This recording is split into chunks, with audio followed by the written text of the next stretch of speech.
Hello, Mulipwanji, Maponabuti, Mutingai, Dumelang, Sambonani, Molweni, Bonjour, Selam, Hola, Konnichiwa, Ni hao, Annyeonghaseyo.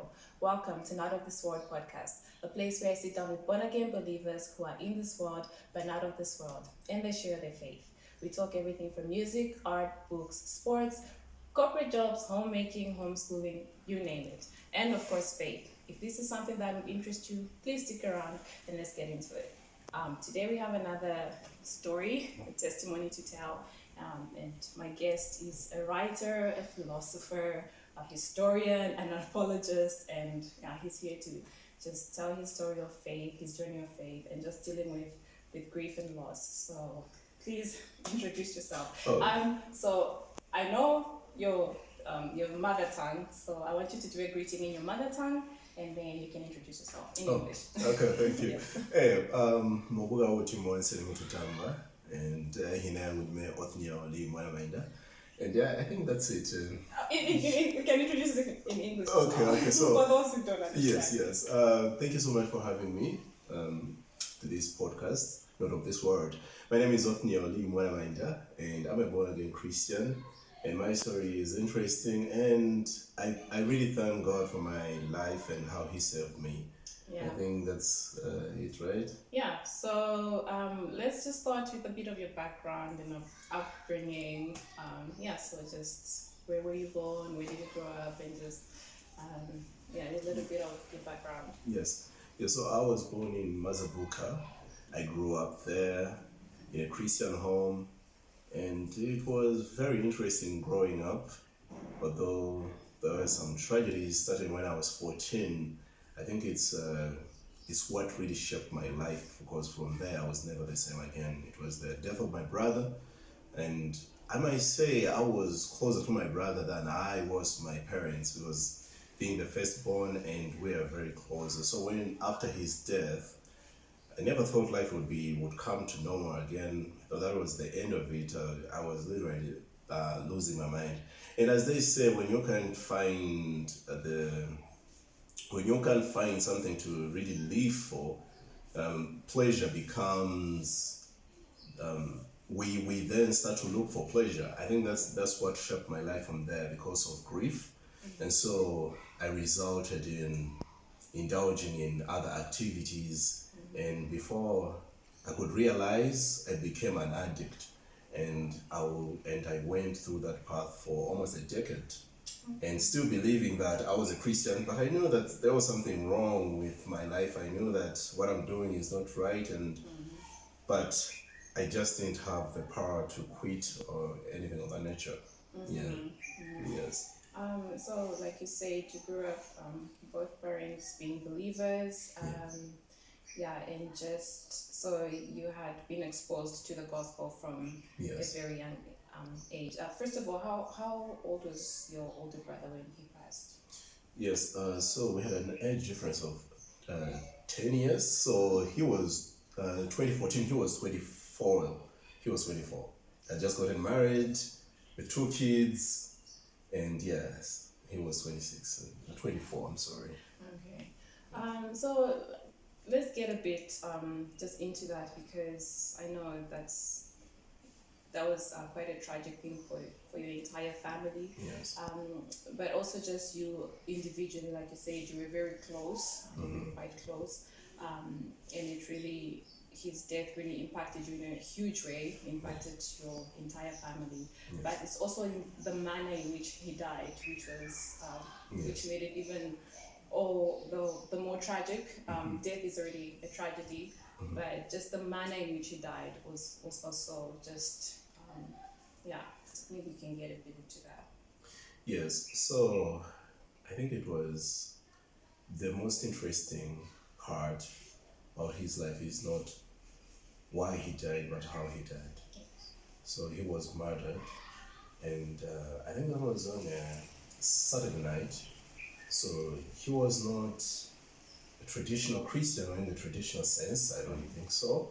So he used to drink here and there, but that very night, I believe that he was in a path to change, right? So he left, going to the market, saying, "No, I need to get things ready so that tomorrow we go to church. And it was quite surprising for all of us. Oh, you want to go to church? Yes, yes. So then from there, he didn't come back that night. And the following day, that's now Sunday morning. There were heavy rains, so we were all unable to go to church.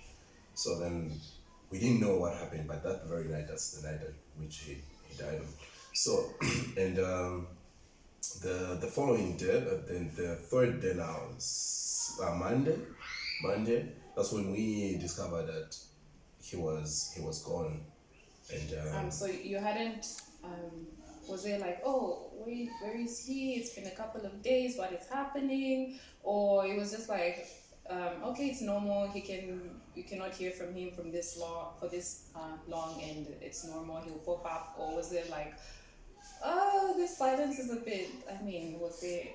Yeah, so sometimes he used to be away for quite some time, but at this point now he's married, so he's got a family, so it was unusual for him to leave the family and just disappear. Yes. So we tried to follow up, where is he, and we couldn't get any trace, no traces at all, until Monday morning. One guy called me and he said, did you try to find your brother? Have you found him? I said, no.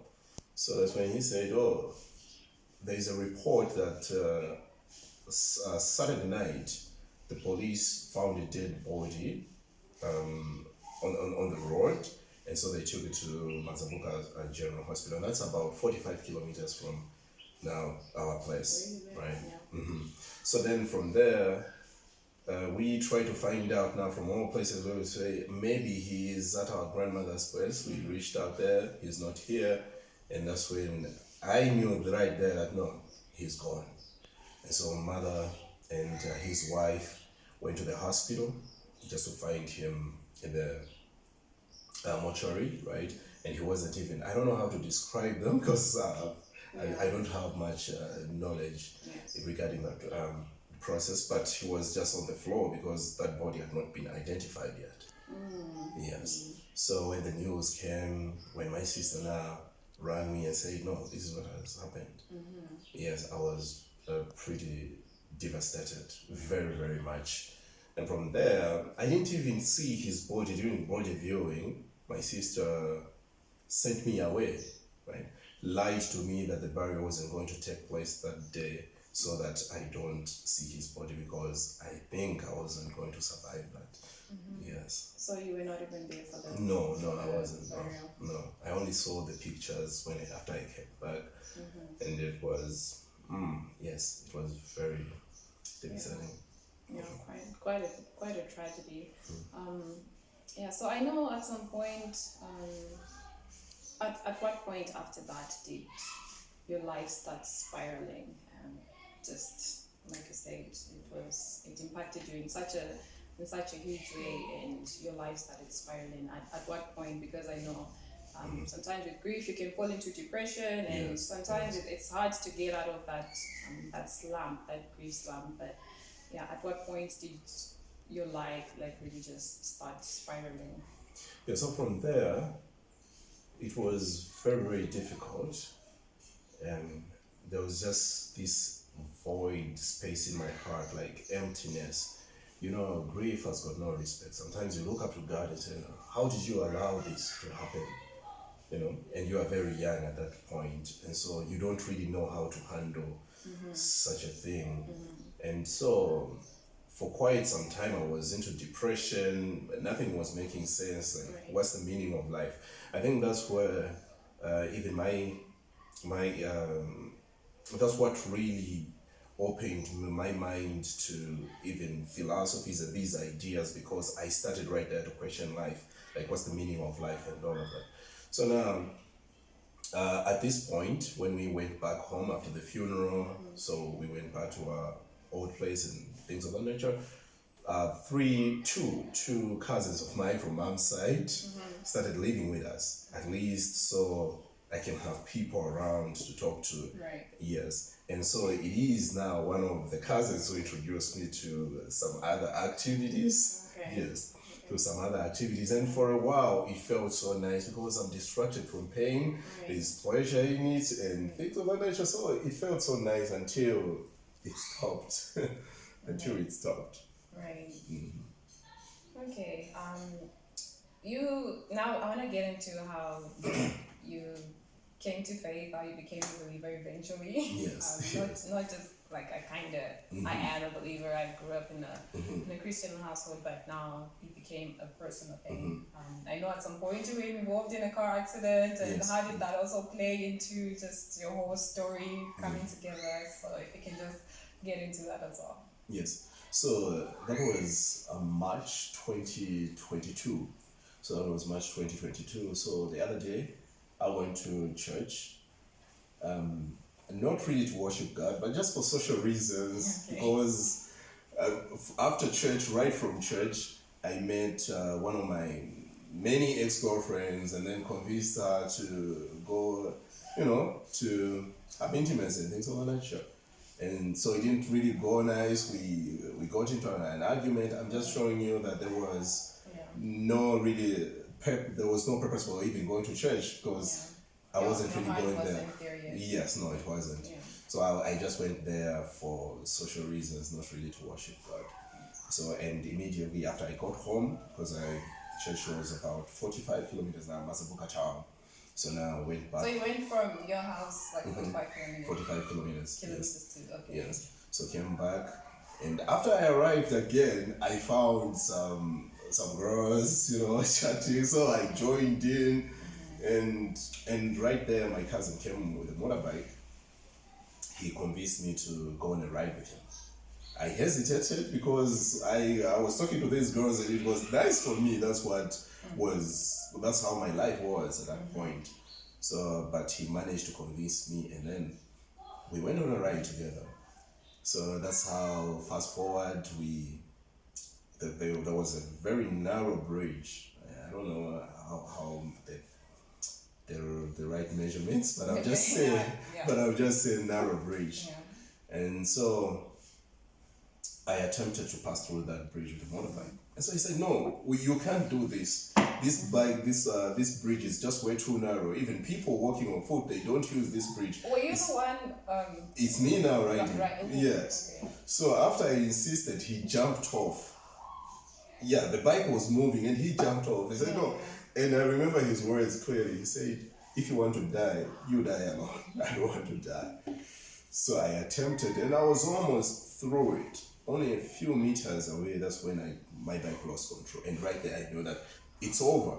And I mentioned that I grew up in a Christian home, so I had the basic, doctrines. I knew that I'm not really a saved Christian, so I just didn't know how much or the amount of danger that I was in.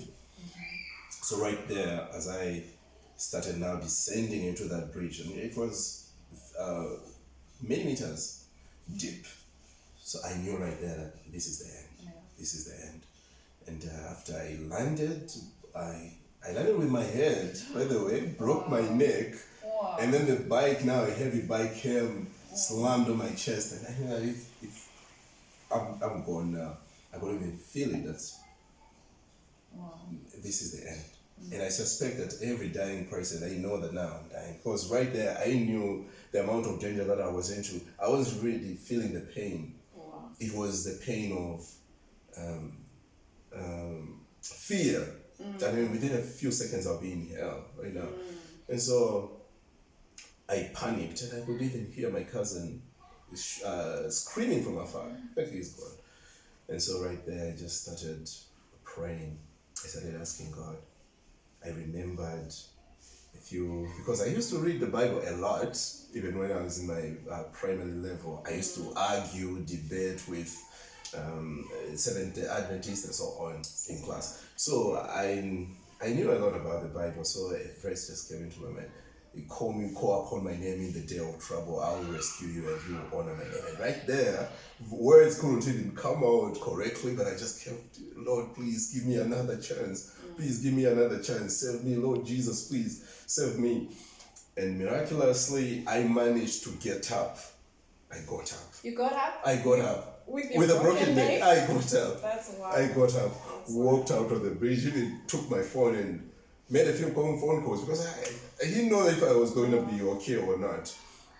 And surprisingly, I mentioned that even people walking on foot, they don't use that road. Yeah. And you can imagine it's on a Sunday, a very quiet day. But somehow people appeared. People came, they helped us to get the bike out of the ditch. And then my cousin rode me back home, and from there it just collapsed. The next thing. So you went home from not to the hospital, but home? Home first, because now we were in some bushes, where we were doing the bike riding from. Wow. Yes. So we went home, they put me in the car from there. I don't remember what happened. I only remember waking up on a stretcher, and everyone is panicking. Doctors asking me some weird questions like, what's your name, this and that, like what's really going on here?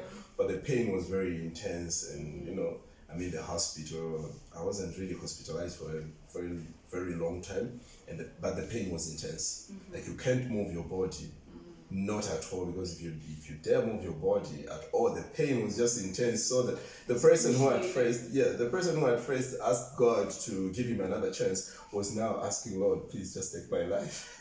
Because I can't bear the pain. Please save my soul and take my life. I can't endure it. Yes. Whew, that is intense. And how did your life change? So from yes. This time you were serious about being saved. Yes. Like you want to be saved. I want to be saved. Yes. So from there, after I was discharged, again the pain was just so intense. It was.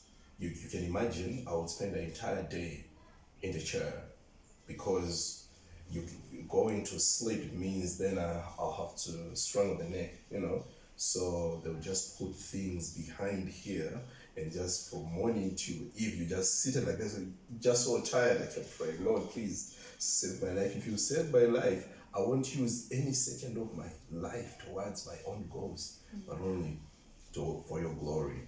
But that didn't happen, because immediately after I got better, I went back to my old ways, right? I went back to my old ways, and then one day I got involved into some crazy thing, and so the police were after me. And our area, I'm staying on a farm, and so there's really nowhere to hide. Easy to find, really. Yeah. So then I went to Mazabuka town to lay low for some time, and went to my cousin's place, Michael. And at that time, he's drinking, comes home late with his friends, so it's really boring and not interesting at all. So on a Sunday, I said, let me just go to church.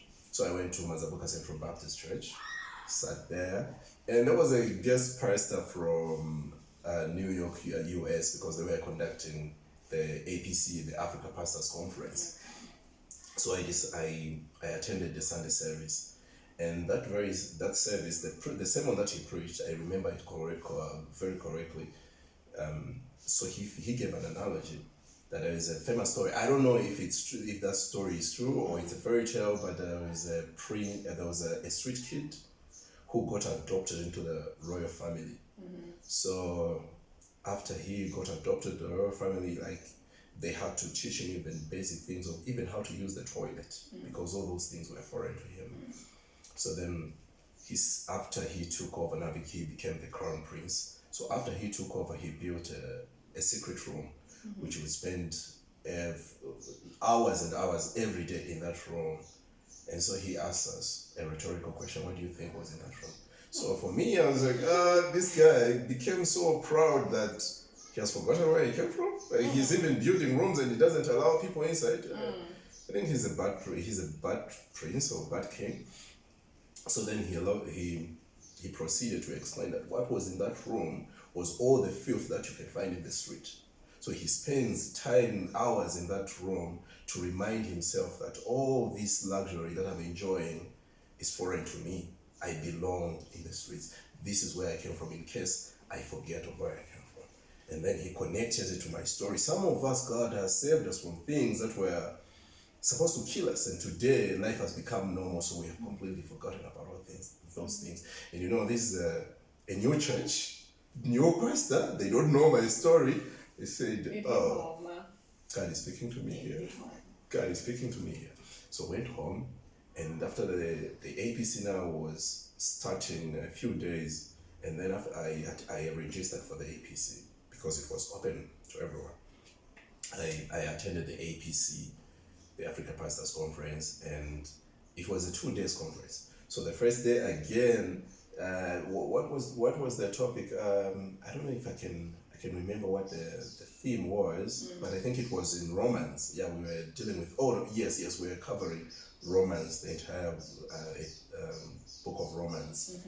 So the first day, it also felt like, you know how the book of Romans is, the first chapter of Romans. So after I went home, and Michael wasn't home yet, after I went home, this time, got on my knees, I cried bitterly.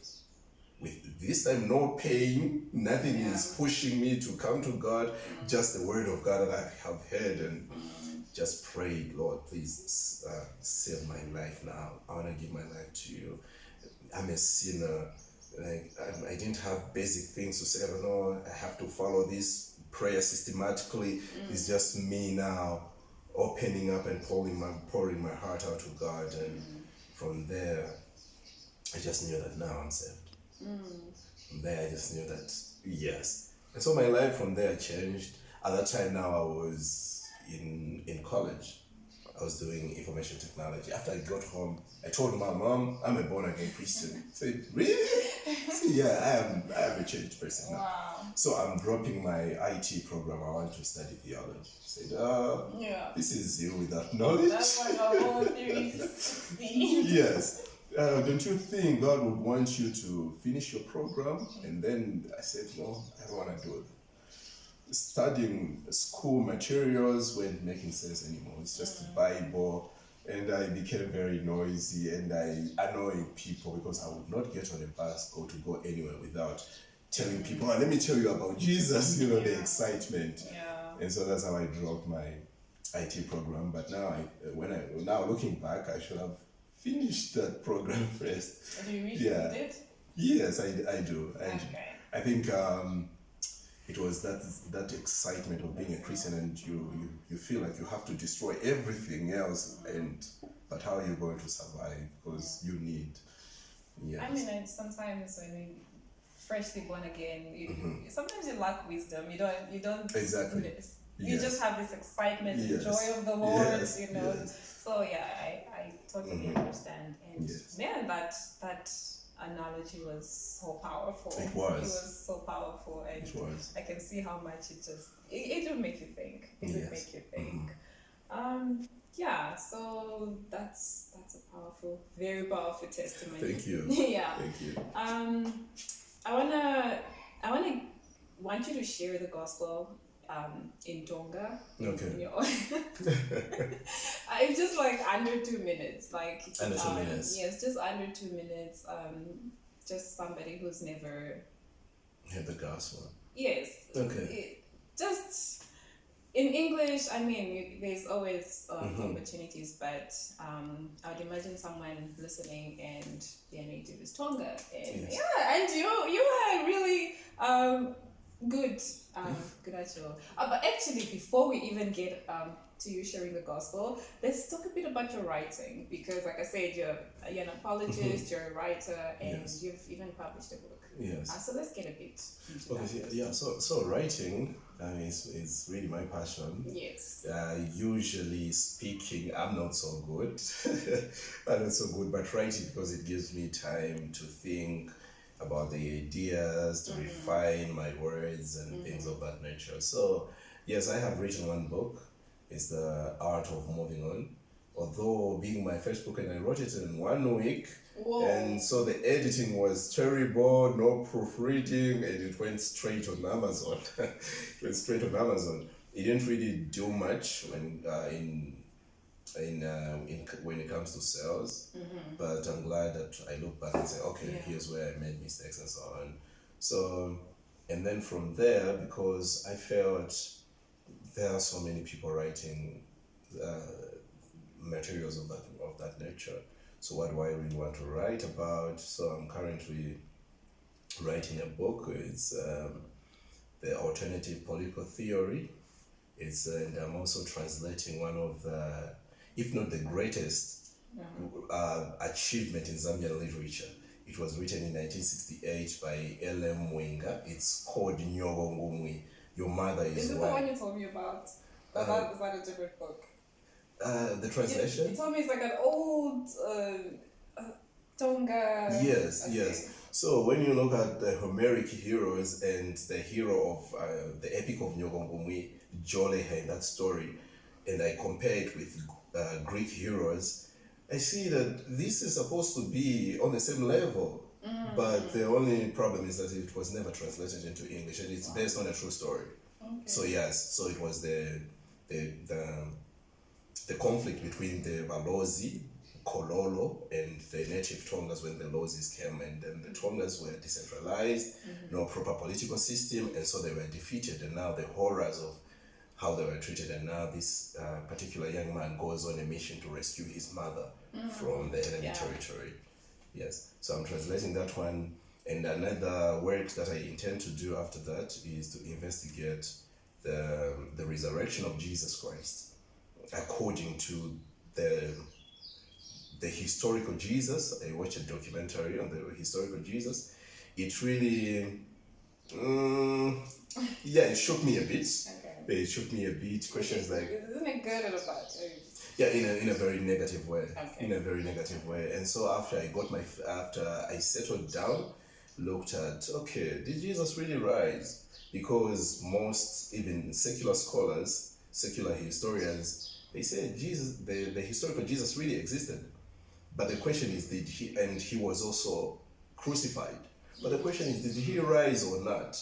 That's where now the $1 million question. Yes. But so they take the witness of the apostles. So they say, no, nobody dies for a lie. It's very rare. Those guys sacrificed their life for this testimony of that Jesus. Died really horrible deaths, many of them. Yes. So how can someone die for a lie? Yeah. And okay, if they did, so another argument that they use, they say, no, this is grief disorder. So, you begin to hallucinate, you begin to see. I remember even my brother, sometimes I would say, no, whenever I see a person who looks new, I say, oh, isn't that him? So they say, no, maybe that's what happened to the disciples, but all of them, 11 of them, all having the same disorder. That's very unlikely. And also the testimony of Paul, because Paul in Corinthians asks his readers to investigate. He says, there are so many people who saw Jesus, including 500 people. 500 people, some of them who are still alive today. So he calls them, he said, you can fact check my claims. You can go and ask these people, they really saw Jesus rising. So I think that's the most strong argument, given that Paul was an intellectual, right? So he can't come up with all these ideas, and it's in the Roman era, and he goes, you can fact check my claims. And it was going to be fatal if that was a lie. Right, you remember that even the high priest and so on who crucified Jesus, they had to pay the guards to lie, and then they promised that we are going to protect you from the Romans. So it was going to be very fatal for Paul to lie and say, Jesus really, I really saw Jesus, and there are 500 people who saw Jesus whom you can fact check, you can do your own investigation. So I think that's a very strong argument, and it leads me to believe that Jesus really rose, and also my own experience. But that one would be subjective. So we have to go with the objective one. And that also makes just a good segue to talk a bit about your apologetics. Yes. Because thank you. Is that something you're passionate about? Because I know that's something you do, and just maybe we can talk a bit more. Yes. Why is that important to you? And just being a believer. Okay, so when it comes to apologetics, Peter commands us to always have a response to give when people ask us about the faith and the hope that we have in Christ and our faith. And so apologetics isn't something that you just wake up and say, no, me, I will do apologetics, or I won't. Apologetics is part of Christianity. You have to defend the faith. Yes. But the only fine line about with apologetics is that sometimes you focus on winning the argument than winning the person. And that's what happens mostly. You want to destroy the person to a point where they can't even look you in the eye anymore. You can't win the person anymore. So it's a bit difficult to strike that balance. So now, these for now, I really try to avoid debating with people whom I know that their goal here is just to argue. They are not really interested in the truth that we're bringing here, and I'm just giving them relevance by debating them online and things of that nature. But yes, we do apologize. Yeah. Do you have a favorite apologist in the faith? Okay, favorite. Let's see. James White.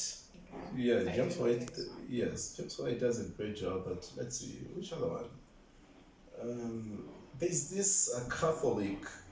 There's this Catholic scholar. I've forgotten his name, but he was All Corners platform. Yes, I think he wrote a book on the Lord, on the divinity of Christ. I've forgotten the title because I haven't read it yet. But he brought up really good arguments, and he's in debate with Alex O'Connor. Okay. Have you heard of West Half by any chance? No. Oh, you should haven't. definitely look into him. Oh, really? Especially when you're talking his historian, apologist. He's really good. So, yeah, I think it's somebody you should look into out of interest. Out of interest. Okay. Yeah. So, I think I would have gotten a bit more into your book, but you've talked about it. Please say the title again.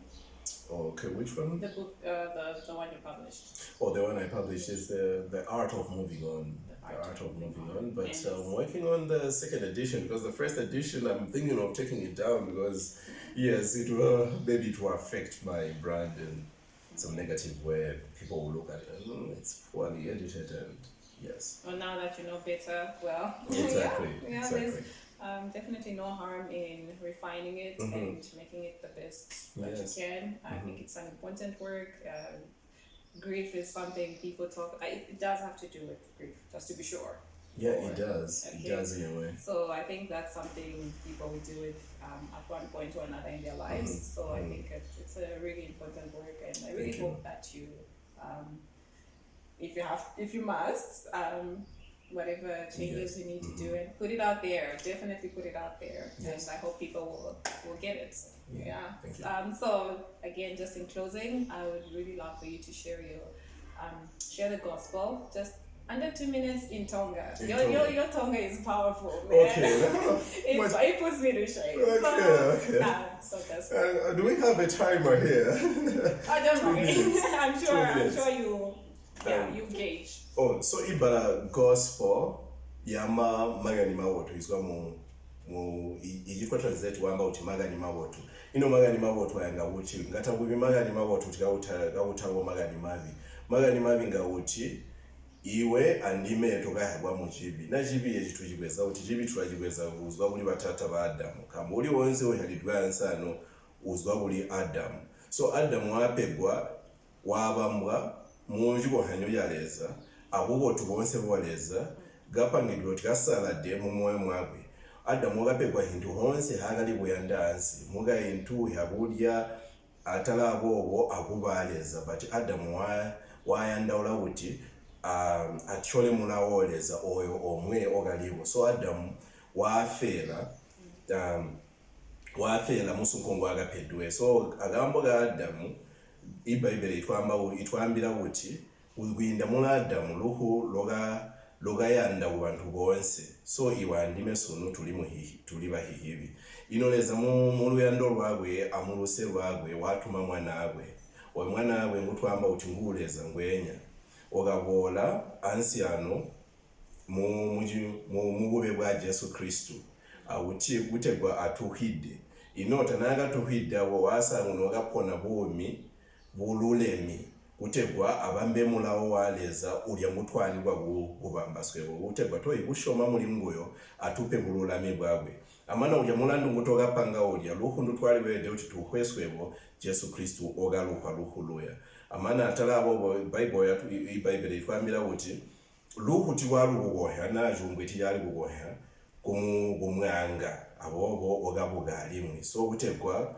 swebo tonse nitushoma mulimu guyo suno tuhutuge gwinda mu bwumi bwabwe ruhu rwabwe amububuga bwabwe ino butina tojihi jibupanga buba mu kristo suno olububa mwana aleza tabuli bubamba nsabata tabuli kugaga bulya hintu imwe tabuli bubamba mula kama mula nga tokwani bubamba bati jibupa uti ube mwana aleza kushoma muri Yesu Kristo uti ogaguhida uti ulihihibya uti mububuga mwabwe ulagwa hawo bujincha wayongi magani mabotu ngatuka Yesu Kristo maana toyi kushoma muri ngoyo ulatwita kama Yesu Kristo tali muhutuli bwopesi mwami and na mwami ujita buti mwami ulatupa mila wa mwami ulakomanda so he commands us so Christ is not just the savior Jesus is not just a savior, he is Lord too.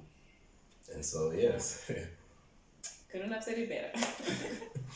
Thank you so much. No, I really appreciate that. Thank you for having me. That was such a powerful testimony. I'm so happy you came. No, I'm so happy to be here too. Yeah, thank you so much.